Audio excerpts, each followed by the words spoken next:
let's talk about the Ohio State-Michigan game. Okay. Ohio State-Michigan, obviously this game is a ton of fanfare. It is known as the game. Michigan had won 4 in a row. This one was in Ann Arbor. There were snow flurries about the stadium that intensified as the game wore on. By the end of the game, we had a nice little light layer of freshly fallen snow on the Michigan Stadium turf.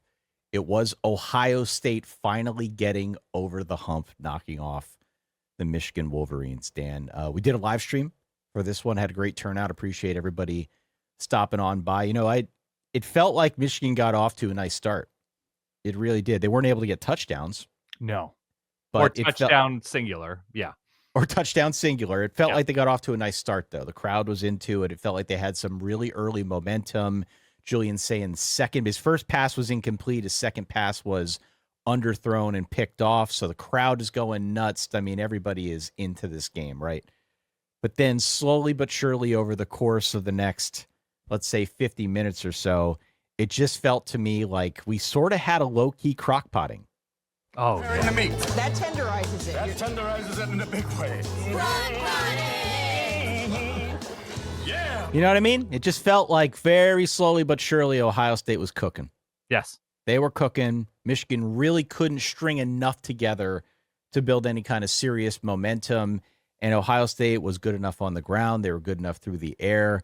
I don't know if any element of any of this was spectacular, but it was good enough to win. Ohio State, I thought, looked really impressive in this matchup.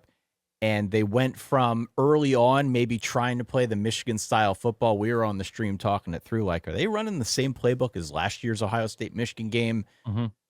Slowly graduated away from that, started throwing balls over the top, had some really nice receiving days to talk about. Not as much from Jeremiah Smith, but it ended up being a really good day for Julian Sayin. They ran the ball effectively. I thought a complete performance in the end for Ohio State on the road in Michigan Stadium to get over this hump. Yeah, this day had it all for Ohio State. You mentioned the sort of draining the life out of Michigan drives near the end of the game. We saw some big plays through the air. We saw more of an emergence, a continued emergence from Bo Jackson on the ground. Julian Sayin remains extremely accurate outside of, a couple balls here and there against Michigan. He was just, sort of just crazy efficient. He was a killer for Ohio State. We had the slight bobble controversy for Jeremiah Smith. After Do you think that was a touchback? Look, you want to take it to 1,000 frames per second, and you want to show me exactly where the bobble was in relation to when he crossed the goal line. I will watch the Zapruder of the bobble. Yeah. But when I see a DB and a defense get cooked like Jeremiah Smith cooked them, and the ball slightly shifts as he crosses the plane, it's, especially with the benefit of watching that entire game, that had basically no bearing on the outcome. I'd love a little bit more explanation from refs. I'd love, the transparency that the ACC has in going to the sort of command center, the HQ. But I don't know, for whatever reason, that didn't bother me so much. Wasn't rooting for Michigan or Ohio State. I just watched a great play happen and felt like we don't need to litigate this in super slow-mo when I was pretty sure it wasn't going to have a bearing on the final game. But I get if you're a Michigan fan that it's infuriating, and you have that right. I'm not going to tell you not to be angry. Ohio State just backed him down in the post and dunked on him constantly in that second half. Yeah. If I were a Michigan fan, I'd also be infuriated over whatever the non-vision is and game planning and play calling is for this offense. You have a true freshman quarterback. I understand you're not going to have a complicated playbook. He's not going to go through progressions like you would for a sophomore, a junior, a senior, or something like that. It just seems like there's no rhyme or reason for this Michigan offense. Now, they're playing arguably the best defense in America. So there's just always going to be limitations about what you're able to do against Ohio State's defense this season. But it just seemed super vanilla and predictable. And in a game like this is the time to just really go for it, really throw everything at Ohio State, do everything you can to keep them off balance, especially early on in drives, to stay ahead of the sticks. And I know Michigan doesn't have the talent that they did in these last couple of seasons, but man, I felt like they came into this game with, a plain scoop of very bland vanilla ice cream and said, okay, Top Chef, here we come. And I was so disappointed with the lack of fire in sort of like intellectually behind Michigan's offense that I something needs to change. I don't know if it's a new coordinator. I don't know if it's a new vision for how, like, why would a receiver transfer in? Why would Bryce Underwood stay? Yeah, obviously financially, but like it just seems so uninspired from the Michigan end, playing at home with a ton on the line. Maybe I'm wrong. I don't know. Well, here's the thing.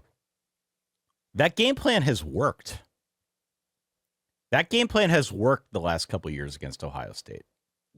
Not with this team this year, with a true freshman quarterback, with this offensive line, and these limitations that they have on offense. Listen, it is not apples to apples. I understand that, but it looked to me very much like some of the Ohio State-Michigan games we have seen recently. And maybe because this Ohio State team had a better plan, maybe it's just because they're better. I believe they're better. I think most people believe they're all around a better team than Michigan this year. Michigan is still relatively young. But it, for whatever reason, did not work as well. It did feel relatively uninspiring.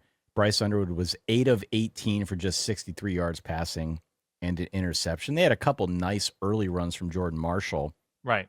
But it just never felt like they could string enough together to establish any kind of real momentum and seriously challenge Ohio State outside of the first couple minutes of the game. From that point forward, it was really all Ohio State. And I think it's a great metaphor to say they backed him down in the post and dunked on him for the remainder of the like game. That's a dad with an 8-year-old, right? Like an unfair advantage, it seemed, in the second half, because there was no threat from the Michigan offense to throw the ball consistently to receivers running intermediate routes, let alone deep routes. No, there wasn't. And, you know, on the flip side of it, too, I mean, one of the things that we discussed was, again, you're going to have this problem all the time if you're playing Ohio State, at least this year.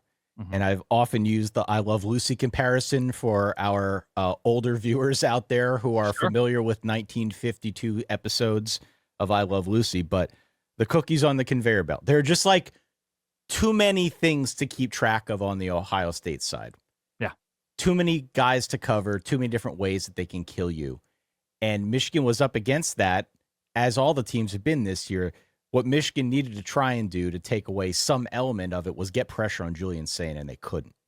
Right. They really did not do that. The Ohio State offensive line, I thought, did a really good job in this game, keeping him upright, giving him time. And when you give him time, we talked about it in the build-up to this game. He had a 79.4% completion percentage. I don't know what it is on the season now. I don't know if he broke the single-season record or not, but that's beside the point. He's been a damn accurate passer, and when you give him time to throw to these receivers, granted, Jeremiah Smith didn't really eat outside of that touchdown, but the rest of the receiving corps did a pretty good job here. Julian Sain's going to beat you. I think we've come to know that about him in his first year as a starter, and Michigan just was not able to upset his rhythm enough to get any serious traction here on stopping this offense. 27-9 was your final score, so it wasn't as if Ohio State went out there and put up 50 points or anything crazy, but it still felt like a rather complete and dominating effort from the Buckeyes as they go on the road and win. Yeah, and that's Jeremiah Smith and Carnell Tate coming back from injury.